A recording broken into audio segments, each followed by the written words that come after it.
Welcome to Rip It Up, the Renovations podcast. I'm Jenny. I'm Kate, and between us we've renovated a lot of houses and it hasn't scared us off. In fact, we loved it so much that we can't stop talking about it. So in this podcast, we will give you all the tools and info that you need to tackle your own renovation like a pro. Today on Rip It Up, we are joined by Gráinne Gillett, who became an internet renovation sensation in 2022 when she took on a seriously run-down Victorian cottage in Dublin, documenting every step of the transformation and getting very hands-on in the process. With a keen eye for interiors and an impressive DIY skill set, she's inspired countless people to take on their own projects. Okay, welcome back to the podcast. Hi, Kate. Hi, Jen. And hi, Gráinne. Hello. Gráinne Gillett, we are thrilled to have you on the podcast, both avid fans of your renovation, along with much of the rest of the country.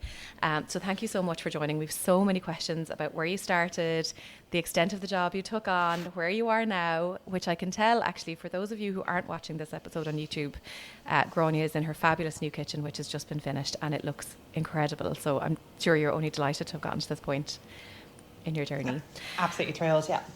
Okay, so what we love doing on this podcast is starting at the very start of the renovation journey. So just give us a quick overview. Where did you start? When did you buy the house? What did you think you were taking on?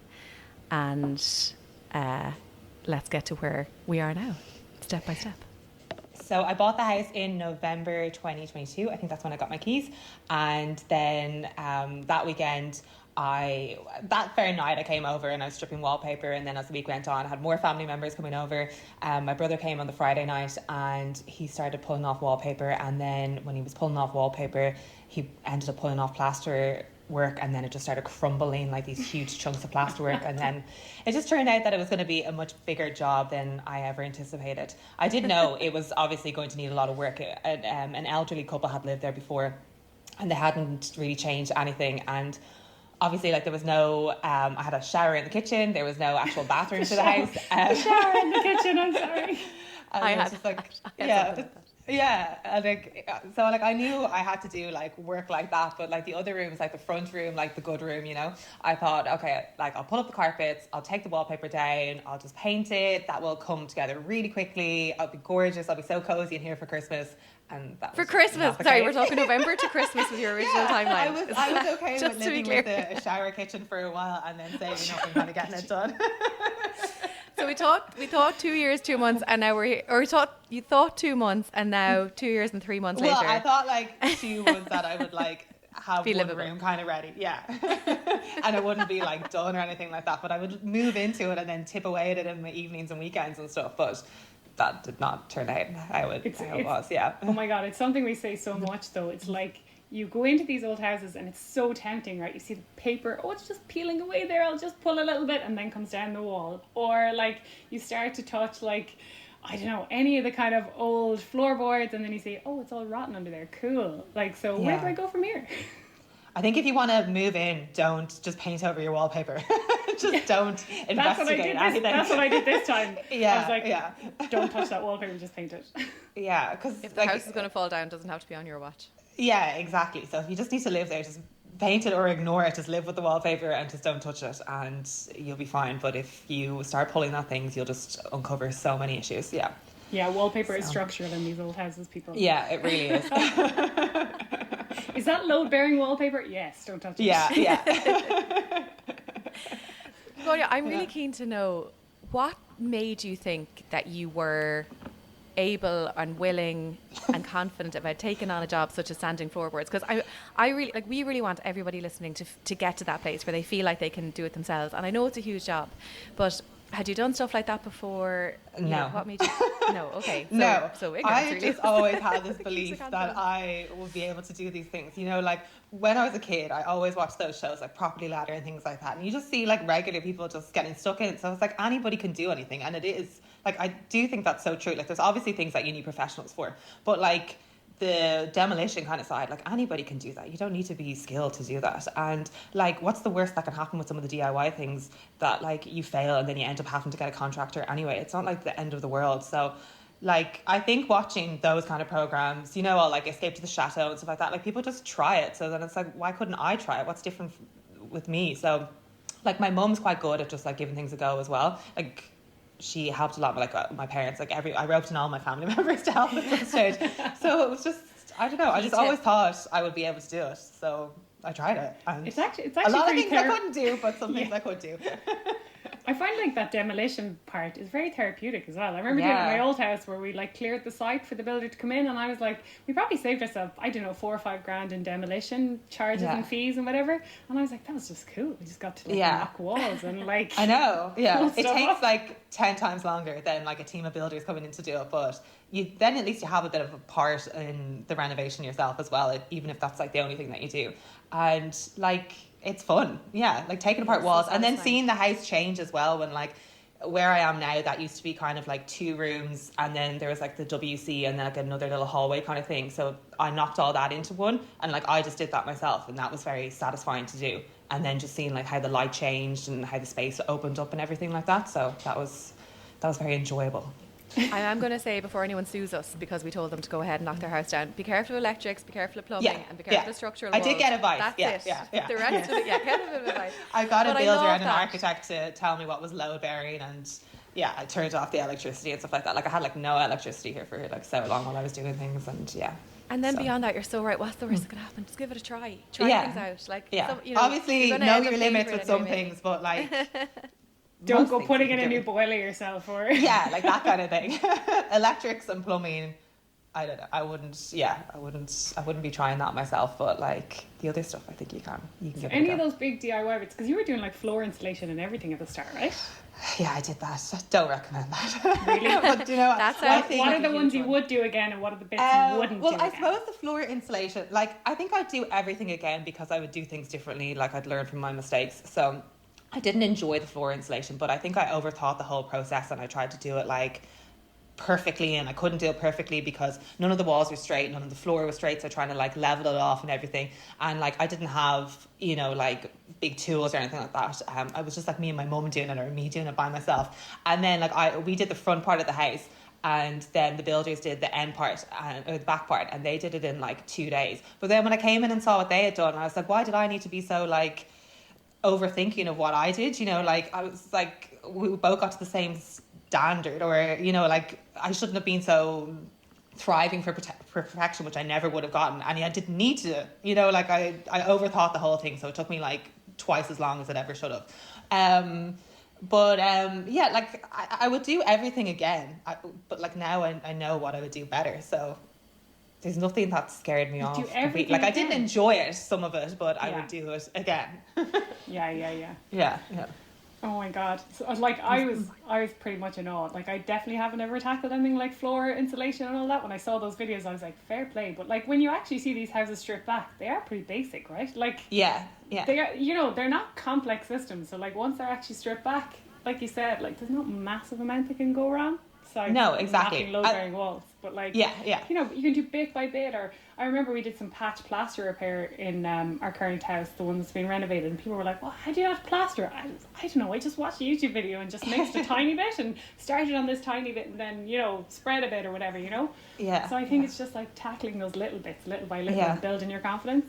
And there's so many like resources out there from either people on like Instagram or TikTok or YouTube. Like people are sharing their advice and their knowledge, so like it's there at your fingertips if you want to be able to do things as well. What resources did you use? Mainly YouTube and stuff like that? YouTube. I did buy like an old, I can't remember what the name of the book was, but it was something about restoring homes or something like that, so I looked at that a bit. And then I have a really nice builder who let me do things that I could, and he would give me advice about stuff, and like he was never intended to do like a full big job. I just asked him one day for advice, and he came over, and then he was like, just call me when you need advice. So like that was very helpful, so like that was a huge resource. And then my brother-in-law is very handy as well, so I could ring him and ask for questions as well. You were like just stringing in everyone. Yeah. Now you'll be the person that people ring. You'll be the person that people contact. I don't know. I think we said that before in an earlier episode, Jen. We're like, trading kind of skills between our friends. Do you know if there was someone that could 100%. Do something for you, and then you could do something for them later on or whatever? Like it's like get everyone roped in, get people beers and pizzas, and they're happy to help. Like. Yeah, exactly. Yeah. Yeah, But because I'll sometimes do flat pack furniture all day long. If somebody wants me to come and build furniture, I love it. That's a day well spent. Whereas there's certain things, tiling would put me off a little bit, even though it's doable. But so I did that recently, and I don't know about that. I do get a lot of questions about people. Because people always ask me, should I tile my own plaster? And I'm like, I've never done it, so I can't give you the definitive answer. But I think what you both spoke about there, that approach is so smart. Just try a little bit. Try a little bit. Do a small bit and try cutting a tile, see how it goes, get some samples, get the stuff. You know, you can always sell it or rent it or whatever, you borrow it.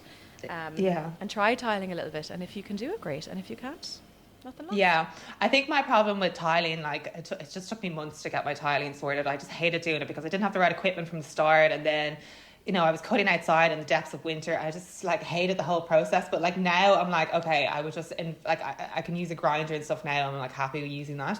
So, like, I'm more confident if I would have to start off another, like, tiling job or whatever, like, I'd be okay. But the tiles I chose like small tiles. I chose like thick floor tiles and nothing patterns. Straight. And pattern matching. The pattern was okay because the floor space is so small in there. It's only like, it's like a meter squared. It's tiny, my WC. So this is your powder room we're talking about. Where you have these beautiful, you know, the elongated, rectangular, vertical, lovely, dusky kind of pink tiles. Yeah. And I feel pink is a theme we're going to come back to a lot. This episode, I do like, pink, gold, like cream and green are probably like my favourite colours. So I think that's represented pretty well in my house. Sitting here in my pink top in my green in your pink kitchen. Crucially, not a pink kitchen though. What is your favourite choice? But there is a lot of pink in there. So I think I love that choice. I'm all for a pink kitchen. Anyone out there listening who has one, I really applaud your choice. I love them.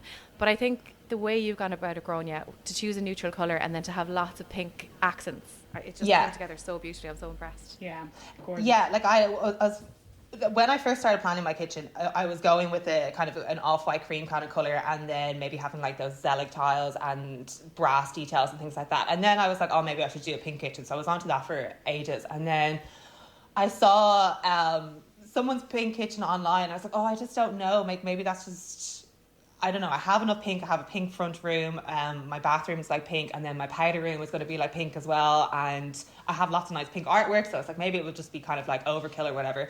And so I just thought I'd go more neutral and then just decorate it with artwork and stuff. I had intended to get a brass wall behind me, but I can't afford it. Like, I got a quote for like $2,000. I love that. So like maybe plaid, in the future. Like plaid and actual brass, like, is it? Yeah, like, do you know, like Jenna Lyons, she has the brass, the unlacquered brass worktop. So I wanted that above the shelf all the way up. But then, like, now that I have my art and stuff like that, I actually don't feel like I need it, and it was going to cost like $2,000. So I do love having that. Roisin Lafferty had a lovely point about that, about putting mirrors or any kind of light reflecting surface in a small room, especially a kitchen. It can look stunning. I really, really love it. But you're right, you have lovely artwork, and it's something to be said as well about if you do have a strong preference for a colour, and you really want everything in that colour, actually sometimes creating the right neutral background to let that colour pop. Because like your the colour I think of when I'm looking at your kitchen now is pink, even though that's only a tiny proportion of it, but you can really see it because it stands out against the lovely neutral. Yeah, and I think like this, like I could change that artwork to just all brass stuff or green or blue or something like that, and it would change the look of the kitchen completely as well. So I did want something that was a bit adaptable too. Yeah, I love that. And you know, like, you have a ginormous Instagram account. You put up a pink kitchen and people love it. There's going to be 1 million pink kitchens next year. And you're going to get sick of looking at pink kitchens. Like, I only have a fraction of your following, and I saw enough green kitchens to hate my own green kitchen by the end of the time I left my last house. Yeah, but like the good thing about kitchens now, though, you can paint them. Like, well, you can paint them anyway before, but like, so you can change up your kitchen. It's not that, like, if you want to go for a whole look, you can just change the colour of the paint and it completely transforms your kitchen. Yeah, for sure. It's a look I love. I've gone way off course there, but it's a look I love. Is if you're not, like, the ways to bring in pops of colour. Obviously, you could have like neutral walls, neutral furniture, and then bring it in through or neutral walls, neutral kind of cabinetry, and then bring it in through your prints or your furniture, or your accessories, whatever. Another look I love is going all neutral in like your furniture, your accessories, everything, and then just having a really bright colour on the walls, and then you can change the colour, you know, as often as you have an appetite to repaint that room. But I think it can look great. Anyway, we're gone way off course. Back to the renovation. I just want to get into the nitty gritty highs and lows of the renovation. So we were at where you insulated your own front room, which I thought was bananas at the time. I thought you were absolutely mad, but fair play to you. Yeah, I'd say that's like the pit of the renovation journey. There was just some days I had no toilet, I had no sink, there was no running water. I don't know if there was electricity. It was just grim, but it was during the summer, so at least there was light. But like, you know, when you're like just going into that for the whole day, it was like, oh my God, I just wouldn't really eat. I wouldn't really drink when I was there because I was like, just get the work done and try to get over it done with. So then I'd be hangry and then trying to get all the insulation done. But I would, as I said, I probably would do it again, but now I know so much more about it, so it would be a lot easier. But at the time, that was pretty dark. And then around that time, I had to take my stairs out as well because I found that my stairs was like kind of rotten underneath. And then to get the level of the insulation, it just everything. Yeah, I was sad about that because I did want to keep the original staircase, but then it just wasn't going to work. And it was so steep as well. So yeah, I have all those emotions kind of tied together. When you were doing that early stuff, were you working full time as well as this, or was this kind of your full time? Oh my God! Like, so you were doing that when you're coming home or finishing work, and you were coming back to the house. Yeah. And you were a midwife, so full on hours. Like, we're not talking about an easy job here where you're sitting around all day looking forward to a bit of hard labour at the end of it. I had a Monday to Friday job in midwifery at the time as well. So like at least I knew I had my evenings and I had my weekends set. So like that was good. Oh my God, that's so long. But then, you know, when you're so far deep into something, it's like I just have to keep going. So like there's you just have to keep going. So you have to give your time up. Yeah. You know, that grand design. You also could be paying to go to the gym in the evenings and you got a free workout. So, you know. Yeah, I know. Like, especially when I was doing, I was like hammering the concrete here where the old hallway used to be. And I'd be with a sledgehammer, like smashing it like that. Where times when I was like carrying that, I could really feel it. Like after the next couple of days, you could feel, like I definitely don't need to go to the gym, because it's labor intensive, And how did you go about finding your builder then? And did you have an architect as well for all your plans, or?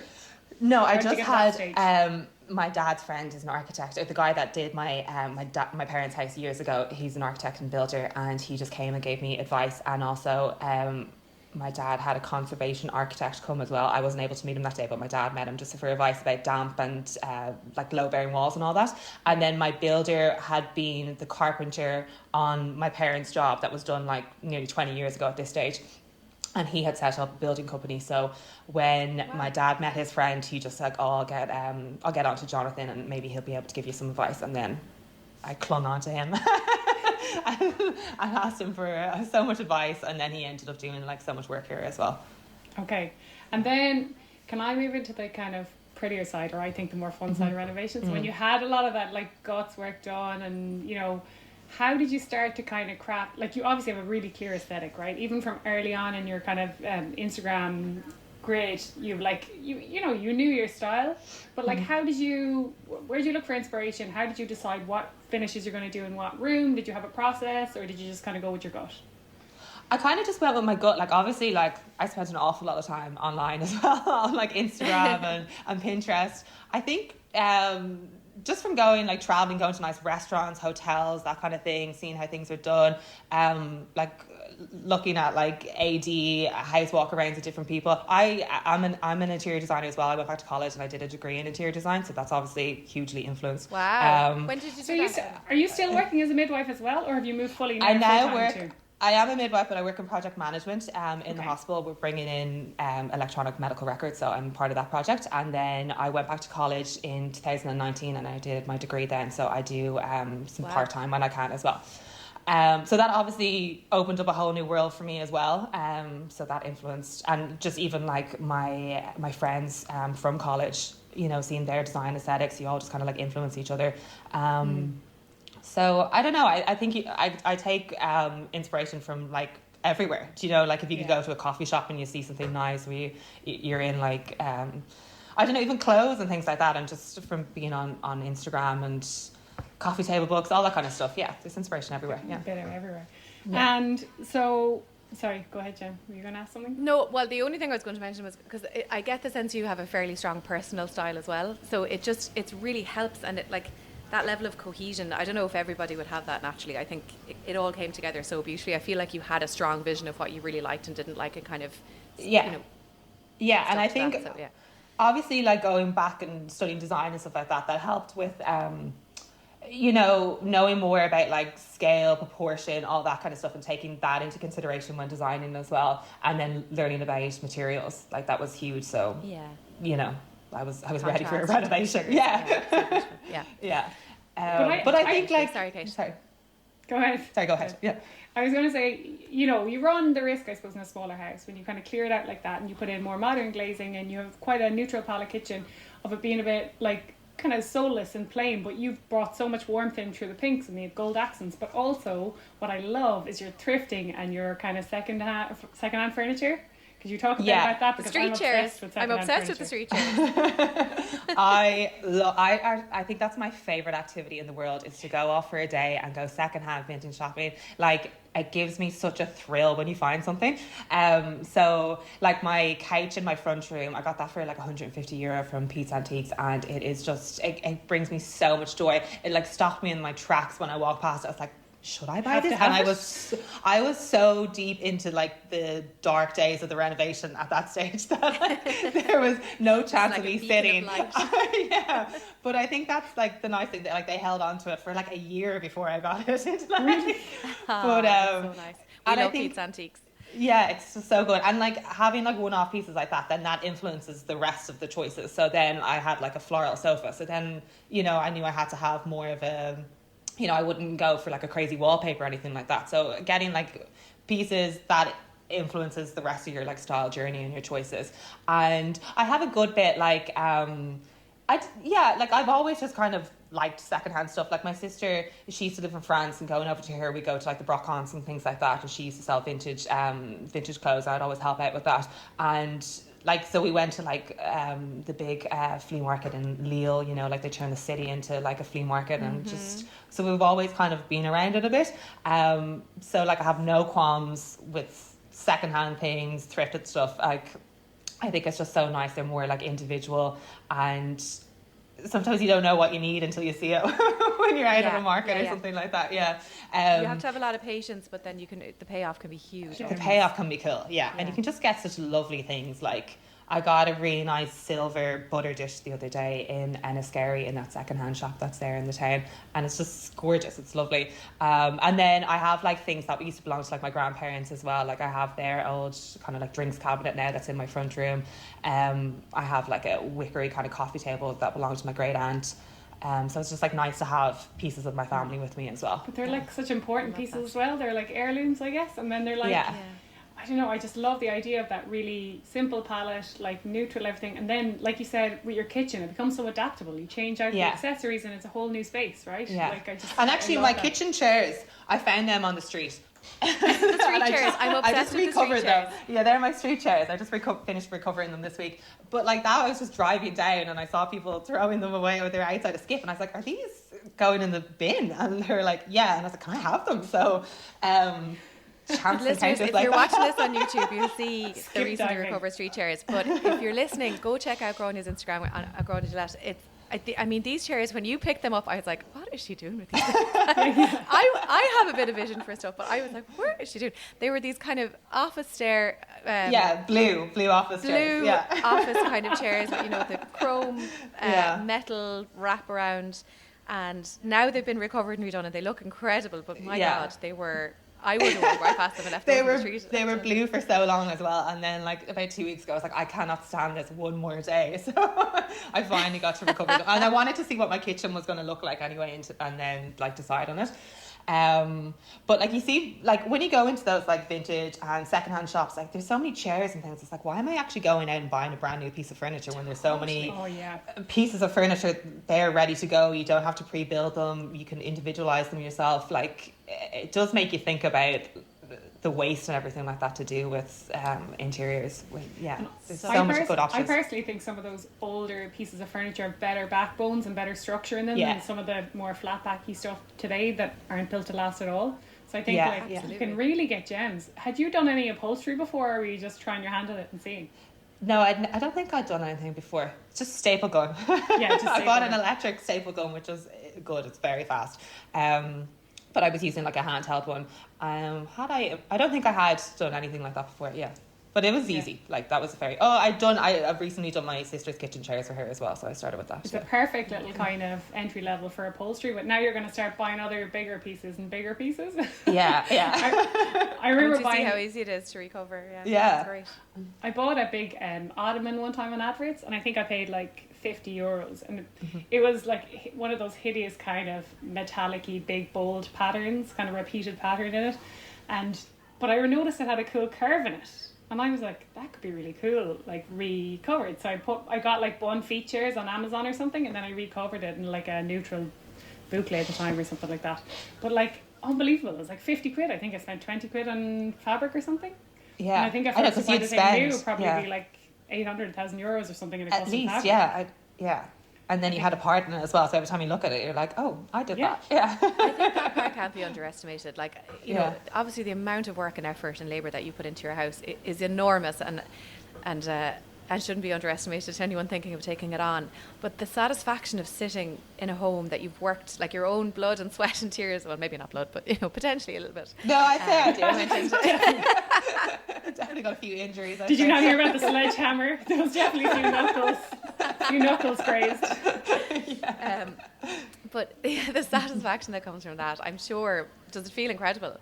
Yeah, it feels really nice to, like, I'm sitting in my kitchen now with the sun beaming in. That's lovely. Like, yeah, it's great. And when I close the door, I'm like, oh, I'm home now. Like, it's a brilliant feeling. Yeah. You did a fab job Maybe a good time to talk your us patio. through your kitchen. Oh, kitchen, the patio is stunning. Yeah. Oh, I love it. Yeah.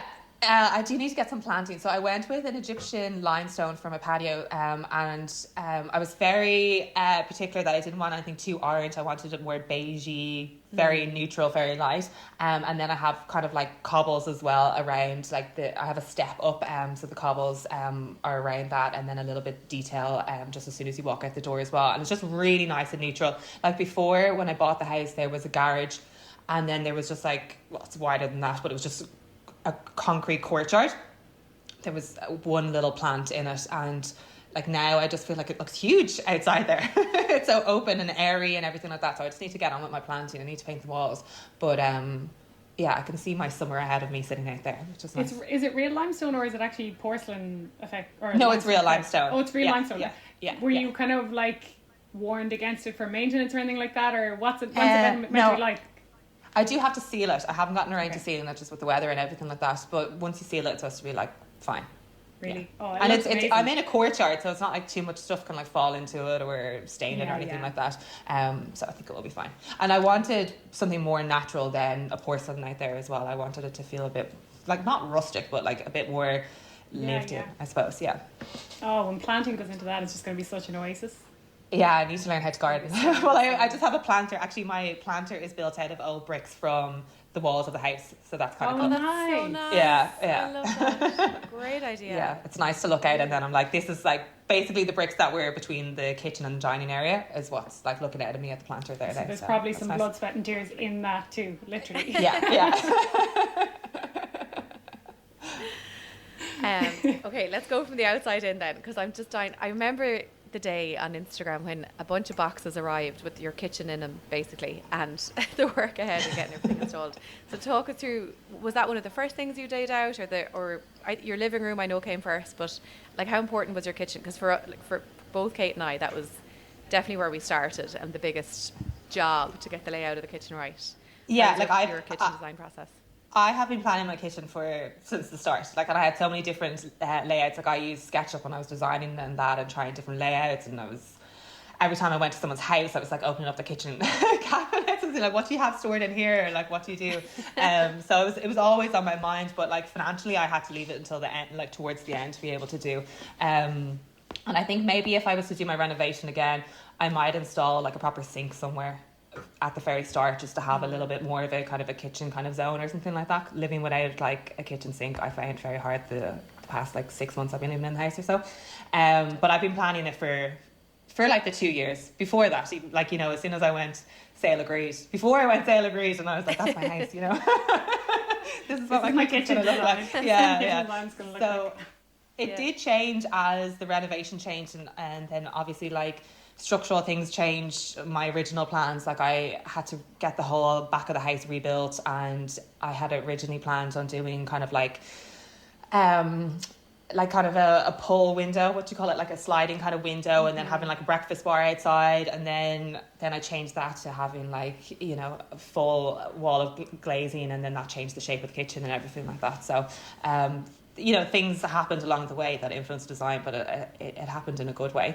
And yeah, no, like I enjoyed my kitchen planning. Like you just have to think about everything that you want in your kitchen, and when you actually go to put it into your design, it fills up pretty fast. Yeah. And I knew I wanted like I knew I wanted it to be like things hidden away as much as possible. Like I just have a kettle out at the moment, and anything else is just like hidden away, any appliances and things like that. And then I wanted my shelves to, like a shelf to be able to put like nice little details on, and then to have artwork there as well. And because it's a small kitchen, like I don't love overhead cabinets, You but and me it's a both, small, sister. but it's a small kitchen, so like the only way to get things in, and I just put it in the corner area, and then I left that side open just to make it more like less kitcheny then on that kind of side. I love And that that's as a where compromise, because I'm totally Yeah. with you on the overhead cabinets, and Yeah. I maybe ended up having a bit of space, but I was the same. I was adamant. They're a health hazard. They're just not for me. I don't like them. Yeah.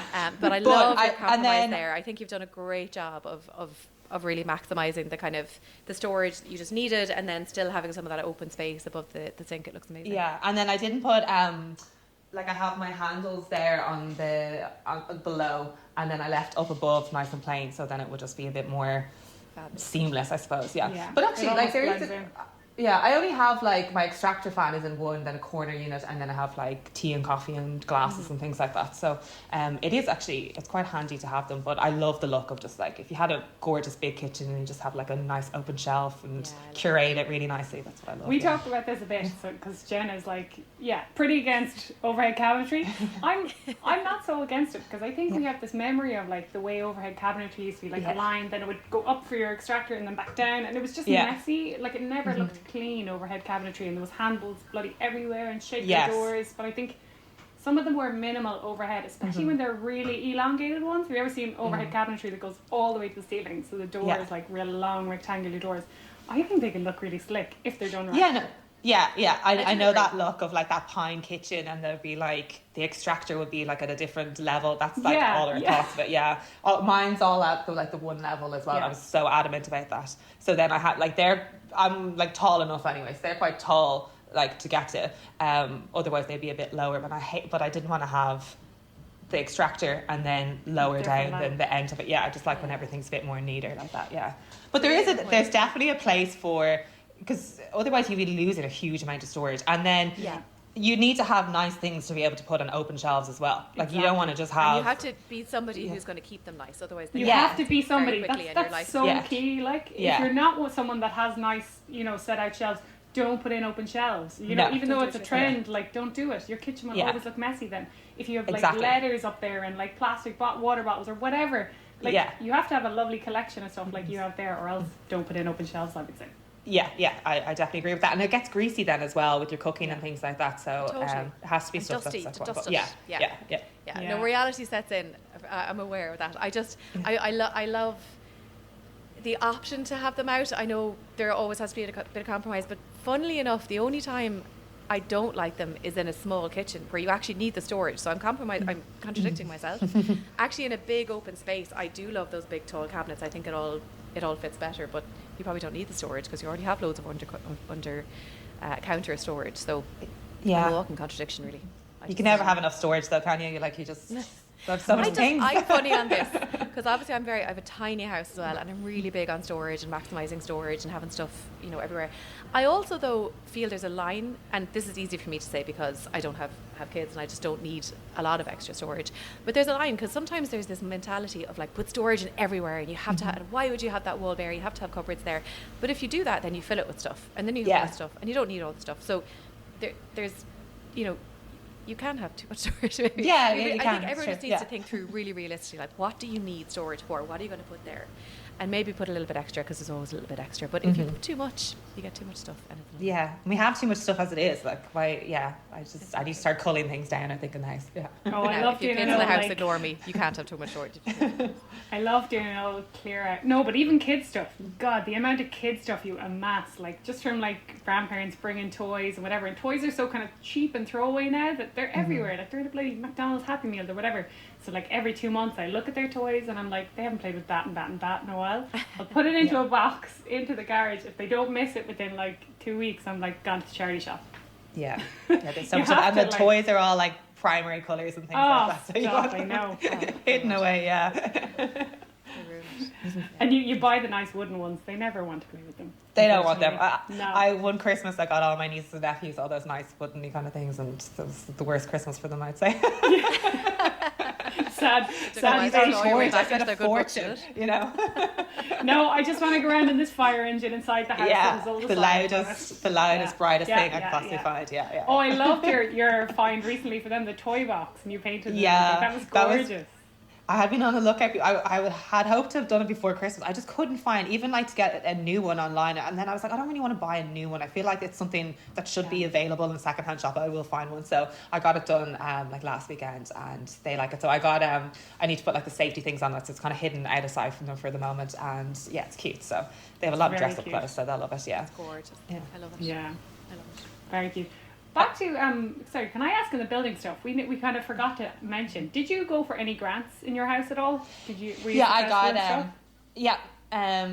an attic grant, and then I just got wall insulation. That's all I qualified for. Okay. So I got a few thousand, about 4,000 or 5,000. You thought it was worth it? How did you find the application and stuff? Because we have a whole episode on grants, but like we hear mixed reviews. Some people are saying, "Oh, it was totally worth it," but some people are saying the amount of hoops you have to jump through, like wasn't really worth the effort. It was actually a lot easier than I thought it was going to be. So I originally had done attic insulation myself. That was grim as well, because the attic space is so small. And then I had done all that, and then a few months later, everything needed to be taken out. The back wall came down. We realised all the joists were rotten and everything like that. So it had to be redone. The builders did that, and then once you have a builder that's registered on the SEAI website, then they can apply for the grants for you. So they did the wall insulation, and then they redid the attic insulation, and then they added in my insulation that I bought as well. And so I have like triple the amount of insulation up there or whatever, which is good. And then I got someone to come in, review the house, and then we filled in some forms. And then I got my money. And once I submitted it, like the money came within like the week or something like that. I thought it was very straightforward. Yeah. That's good. But Totally I didn't qualify for like the derelict home grants or anything like that. Someone had been living in my house. The granddaughter of the woman who had passed away, she had been living in the house. So like the house had electricity and was functioning and everything like that. So I hear that is quite difficult to organise the derelict home grant. But the SEAI timing and the order of events and everything, and the order getting stuff done seems to be tricky, right? But totally worth it if you qualify for them, and you can do them individually like that. I feel like that's the answer, where people are applying for like specific things, and getting paid out for separate things with separate contractors seems to be the way forward, I think. Yeah. And then like if you're getting the individual grant, or like I only qualified for the attic insulation and the wall insulation. I couldn't get any glazing or anything like that, because you have to do like a bigger job and do like a one-stop shop basically to be able to get them. Like it has to be a big retrofit. So you can only, if you're doing small kind of jobs, you can only get a smaller amount then as well. I think it's hilarious that yours didn't count as a big job though. Had I gone from the start, I did get like I can't even remember the name of the company to come and give me a quote and everything like that. And then it was like a huge amount of money, but it was like, and we'll do this and it will be done in like 6 months. I was like, I want to do some of it though. So then I was like, I don't know, like maybe I could do it a bit cheaper myself or whatever. I probably ended up spending the same amount of money and twice as long or whatever. But I don't think I would have gotten the house I would have gotten had I just jumped on board with that straight away as well. So yeah, for sure. Yeah. That was pretty much all of my questions, except unless you had something else, Jen? My big one is really just overall, like, what are your tips, takeaways, like somebody in your shoes, or even speaking to your past self, or people who love following your your stories and your journey on Instagram and who are listening now and are thinking, okay, I'm ready to pull the trigger, I'm wondering, you know, how big a job should I take on? Should I go for the house that's nearly done, or should I go for the one that needs to be totally gutted and start it again? And, you know, what would you say to them to help them make that decision? I suppose for everybody it's different, but the way things are at the moment, you need, like if you're doing a big job, you need a huge amount of money. Obviously anything that you can do yourself will save you money, but I always knew I wanted an old home. I wanted a period property if I could get one, and I knew even if I had bought like a new build, I wasn't going to like the boring kitchen that was in it. I wasn't going to like the grey bathroom. I knew I was going to want to do a new kitchen, a new bathroom, probably anywhere that I was going to go into. So I wasn't scared about coming into a house and knowing that there was a good bit of work to be done. Like, you need to put in a bit of money, you need to put in a bit of time and effort to be able to realise your vision for your house. And I'd say, like, somebody in work told me this before: how do you eat an elephant one bite at a time? And when I got overwhelmed, I would think about that a lot, being like, okay, like, how can I divide tasks into like smaller jobs that I can do, instead of focusing on like a huge big task that was ahead of me, just try to tip away at it. And like, your home, I don't know if it will ever be finished or like, you know, complete. You'll always be tipping away at things. So that's like, a renovation didn't scare me that much as well, about putting time into it. It's like, even if I moved into a brand new build, you'd still change the colour of something like a year down the line, or you'd want like new curtains or something. There'd always be jobs to do. And just give things a go. Like, as I said, like, there's things that you need contractors for, but there's also a lot of things like painting, wallpapering, that kind of stuff. Painting, we never spoke about painting. Yeah. So you pretty much painted the entire everywhere. house yourself, Yeah. right? Yeah. But like, I wasn't going to spend thousands on someone to come in and paint when it would just, you know, would just take my time. Maybe my finish isn't to the highest standard in some areas, especially the really high ceiling areas in the hallway. But like, that's a job that we should be able to do. And like, learning skills, DIY skills, the more you do, the more confident you become, the more easier taking on the next thing. And like, I feel like we should probably learn more things in school. Like, we should learn how to like hang shelves and things like that. So yeah, like, I think it's a future learning for yourself as well. You're putting in some time and energy into yourself that will pay off. You'll use those skills again and again and again. So like, I love my renovation journey. Like, I still have a good bit of stuff to do as well. I would do it again. So that's the big question. Would you do it again? And thanks for being so kind of honest with it online as well, because sometimes I find Instagram renovations is like, here's just the done thing and it was just so easy, and you're like, it's not that bloody easy. And then like, show the kind of hardship a little bit. But you don't deter anyone, because like, you have this positive outlook and positive kind of memory of it, like. So. Yeah, like, there's times I got extremely stressed. I don't think I ever cried. I'm not really a crier of a person, but I will get really stressed. You're a midwife. Really, I'm sorry. Midwives are the strongest, most stable people. No? Made of steel. Yeah, but then it's like, especially when I got in so far, when like, you know, the back of the wall was off, I was like, there's no going back. There's no point being too worked up. You just have to keep going. You have to find a solution, and you have to just move on with what you can. And I obviously, like, financially wise, like, you have this dream of everything that you want. Like, I'm going to have like the most beautiful house and the most amazing finishes and everything like that. And then most of your money goes on all the boring stuff, like the insulation, the floor insulation, electricity, your plumbing and things like that. So you readjust. And then I suppose maybe that's made me do more of the painting, and also like secondhand furniture shopping and things like that. So like, everything happens for a reason, I think. So I would encourage anybody to do it. I think it's a great journey to have. Yeah, and most of the country already follow you, but if you don't, absolutely go to Gráinne's Instagram page. We'll put it in the show notes. You'll be inspired to do it yourself. We're going to wrap it up there. Gráinne, thank you so much for joining us. This has been so inspirational. Listener, I really hope that anyone who has heard Gráinne's story is inspired to just try something, tackle something themselves, try something, because really, ultimately, it just leads to the home of your dreams, right, that you probably wouldn't have been able to get otherwise. Give it a go. Why not? Give it a go. That's the title of this podcast. Give it a go. Give it a go. Yeah. If you found that episode useful, please do us a huge favour by giving us a like and a few stars, and especially click that subscribe button. Thank you.